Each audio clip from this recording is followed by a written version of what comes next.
Igboma ndị ọma na-ege m ntị ekele m n'ekelesi unu ike nwanne nwoke bụ Maazị Uchenna Ijegalu adịla tata n'ọgbọ ka oke abịa n'ọgbọ na bụ ụlọ ya hụ ma nka na anụ na ụlọ ma anyị kpọrọ anyị ndị tata ụgbọ anyị bụrụla anyị bute anyị na otu otu nnukwu ebe ọ ya abụ mgbe unu nụrụ afọ onye ahụ na mara na afịa adị efu na mba. Ọ bụ otu onye n'obodo Kaduna nke bụ ihe gbasara ndị Igbo na-esi ezigbo ụwa. Maka ndị Igbo na ụkwara na-adị mma n'olu onye mmanya ọ ga-eji afịa wee kọwaa ndị Igbo onye ọgụ. Mana ndị Igbo chekwa ka nkọwa ya m ga-akọwatakwu ya mana ọ ya aka mma ka o jiri afịa kọwaa ndị Igbo onye ọgụ. Chief Ndewo. Biko ya akọrọ ndị Igbo onye egwu. Okay. Afọ mbụ His Highness Chief Dr. Sahari Ezeh Odejiji.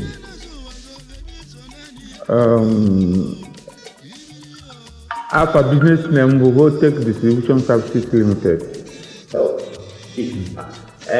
Nke anyị kwara maka ụlọ ka si agba akpara atọ ụtọ ka mụ asị akpịa mụ na-akpịa Chief Harry Ezeh aka eze nke izizi na Sabo Odejiji ụcha ka mụ asị akpịa mara akpọtakwara ndị onye ọbụ kozi na dị etutu oge enwere ka nsogbu na mgbe afọ mbụ Maazị Uchenna Ijegalu ihe gbasara ndị Igbo na-esi nri ike anyị na-achọpụta na ụmụazị anyị nke anyị mụtara n'afọ anyị bụ Igbo ịsụsụ asụsụ Igbo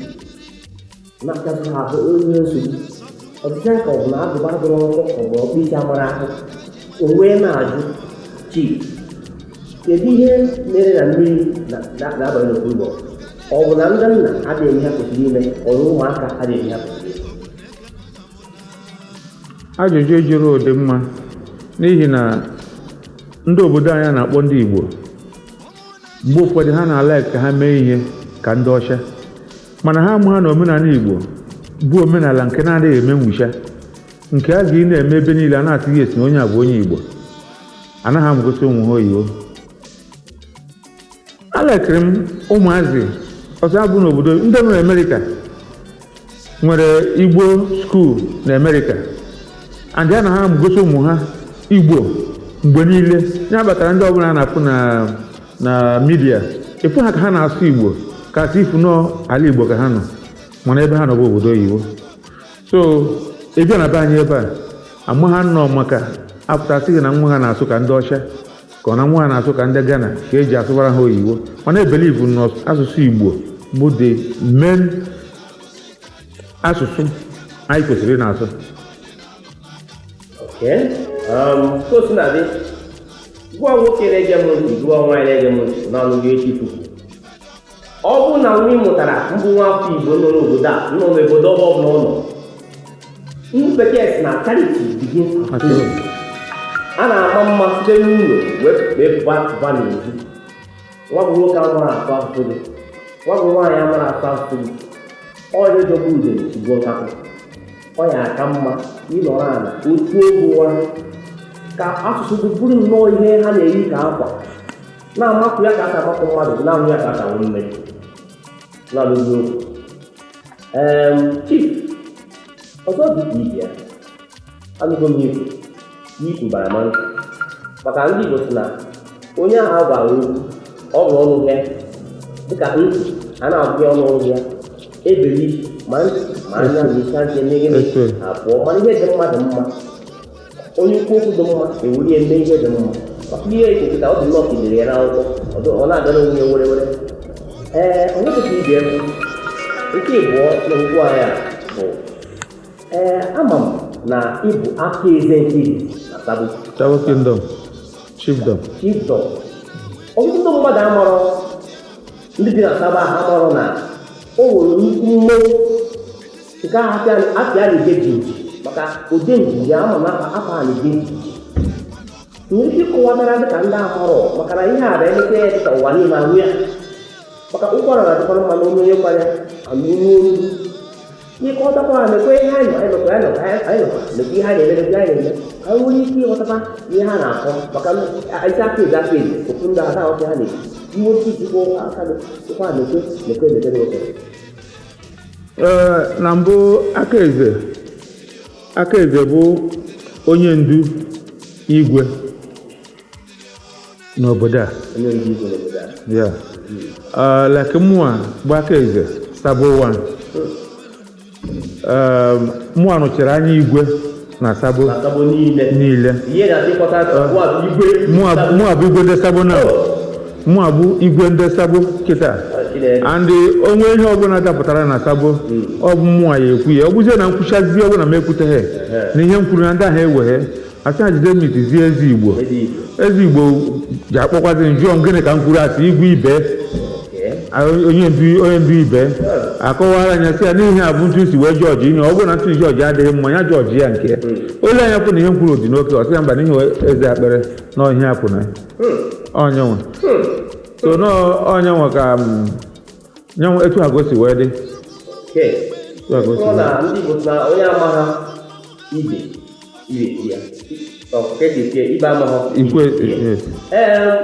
gwa nwoke bi na Sabo gwa nwaanyị bi na Sabo na Kaduna mbụ onye Igbo iwe ihe ọbụla gbasara ndị Igbo na-eme ihe ọta ha onwe nne na ha ga-ahụ ị na-achọ ka ịghọta ihe gbasara ndị Igbo ihe achọwa Chisa Harry Ezeh Odejiji aka eze nke izizi na Sabo onye nwa bụ onye isi ndị Igbo dum nọ na Sabo onye nwa ya akọta anyị otu esi aga n'oge esi aga maka adị ama ụwa ọnụcha mere gịnị gbara ụbọchị ịmara ndị Igbo na ekwuchiche nke a na-ekwuchiche ya echi ekwuchiche ya taa amapụ nke a ekwu echi mana tupu anyị hapụ ebe a o nwere otu ihe na-emebe ndị mkpa na itinye ọrụ ịmara ọgbakọ ihe ndị bekee na-akpọ mitin n'obodo ife ọtụtụ ndị okoro na ọgụgụ n'obodo a na-akwụkwọ agha njikọ obere ego ma ndị nchagoro nwaanyị isi je metin isi akaje metin na chụgị ntị na akụnda biko achọrọ eze ndị Sabo ka ndị eze ndị ọzọ na ọda kọmuniti n'olu ihe gbasara metin kedu uru na ọghọm dị na ịbanye metin na mbụ ịbanye metin n'obodo dị mma n'ihi na onye ọbụla ihe metụtara taa ewee jụ ya sị ya ọ dịkwa na metin ndebe ha asị mba ọ dịka onye rụrụ arụ so and na onwe ihe onye agha ji eme ndebe ha anọghị ọ dịka onye rụrụ arụ ankwuchi na ọha dị mma so na-agwa o ji dị mma mgbe na-agwa ndị ọbụla bụ ndị Igbo ihe abụ ihe Igbo mere egbo nna anyị ha memere bifo anyị wee mụta n'aka ha so na ihe gbasara nzukọ onye bụ meeting ihe gbasara nzukọ onye ọbụla kwesịrị ọ mara ngosipụta ọ na-eje nzukọ onwe ihe dịka klọb nke a bụzi n'elu oyibo onye ha dịkwa na ya ọ na-eje mana nke ka nke bụ meeting ụmụnna meeting ụmụnne meeting ndị Igbo onye ọbụla jisie ike na-abịa n'ihi na ihe nna nna anyị ha megidere o wee ruo anyị aka ka ọ ghara ịnwụ n'aka anyị onye na-achịkọta ya kịta na omenala anyị amasịlata ike biko n'ọnụgụ okwu gbaanụ mbọ onye anụghị na meeting ndị liba ha ofu onye si na meeting bụ inshọransị n'ogbe ndị eziokwu onye ahụ ndị ihe onye anyị mana eziokwu biko ranụ ihe ji ikuku ọ bụrụ na ndị obodo ịgba mbọ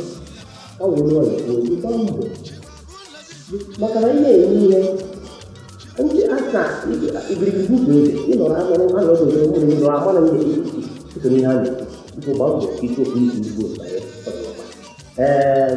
tupu anyị emechie nke taata aka Sabo ekiti anyị mana anyị na-achọ senta ebe anyị ga-anọ na-akụzi ụmụazụ na Sabo otu anyị gara gị na agba m achọrọ igwu azụ ụwa niile na n'ihe a na ị ga-enyere anyị aka mee ka ya wee gaa oke a sị na onye na-eme ihe ọjọọ ka eji edunye ozi Uche na-eche onye ya na mmadụ adịghị mma idunye ozi Uche na-eche mana afọ na nke a bụ obere ihe steepụ na ọ bụrụ na o nweghị nga ọ dị na Sabo nga ya nọ ya eme mana as long as ọ nọ enwere nga eme na Sabo mbe nwetarịrị ya ndị ya nọ ebe ha na-eme anyị na-asụ gị ekene dịrị gị Chief Harry Ezeh ọ ya adịrị gị mma n'ụtụtụ ọ ya adịrị gị mma n'ehihie ọ dịkwa gị mma na mgbede wee dịkwara gị mma n'abalị wee dịrị gị mma ruo mgbe ebi maka ụbụrụ mmadụ niile ga-enye anyị ofere a maka ụdị mmadụ egwu na ụdị ihe iri kpakọtago n'ụwa o nwere ike isi na maka ebe ụmụazị ya mana igosi na enye gị aka eji ọbụrụ ka ihe ichiba ịchịkọta wee wetu obi ala wee zaa anyị ekene dịkwara gị ọzọ gị bụ onye na-ege m ntị ihe na-ekwu taa ihe eme anyị mmadụ obi dị mma ọ na-atọ m nnọọ ka pọrị na echisikwu ya marakwa na ihe dị mma dị mma o nwere ihe ịma ma amaghọ nwee nke ịma o nwere ihe mma ịma ma nwee nke ịma ma amaghọ mana ọ na-adịkwa mkpa ịbịa mụ na aga nnọkọ anya tọtụ iche ọrụ ọ na-aga o nwere ihe ịchọ ka mụ na aga mkpakọrịta na ihe onyonyo a anyị na-eme site na Procyon Television na redio ị ga-agba mbọ bịa anya nnọkọ ọrụ ọhịa ka ị na-achọkụwa n'ime mama ya ọwụ na akwụkwọ ka ị nwere ọgịnị ihe ọbụla gbasara ndị Igbo ị na-eme maka nke anyị na-eme kịta tupu chi eje ka ụwa niile ga-asụ ya nke ọ bụla ịchọ ka m na-akpakọrịta ịbịa anyị nụtụrụ ala maka sị na anyị kọta mmadụ na-eme gịnị ọnụ omegịnị ọgbọ biko marakwanụ na aha m ka bụ Maazị Uchenna Ijegalu nke Procyon Television na redio ike nweta anyị igwe ntị na-enweta anyị na 081 22 80 7671 maọbụ iwetekwa anyị na 0809 46 46 202 ihe apịa ka ọ na-agara onwe nọ n'ụlọ ihe asị nọmba ọ na-agara onwe ma nchọkwụsịkwa ịnweta anyị n'ikuku nke ndị bekee na-akpọ webụsaịtị ihe enweta anyị na www.procyonrtv ihe ga-espel Procyon bụ PROCYON ike anya na soshal midia platfọm ọbụla nọ n'ụwa niile maọbụ Facebook maọbụ YouTube maọbụ Twitter ka na-akpọ X maọbụ LinkedIn nke ọbụla ike anya Procyon RTV gịnị na anyị na-eme ga na-asịa ọ na-adaba ike ha na Anyi Bu Ndi Igbo na YouTube ị ga-akwụ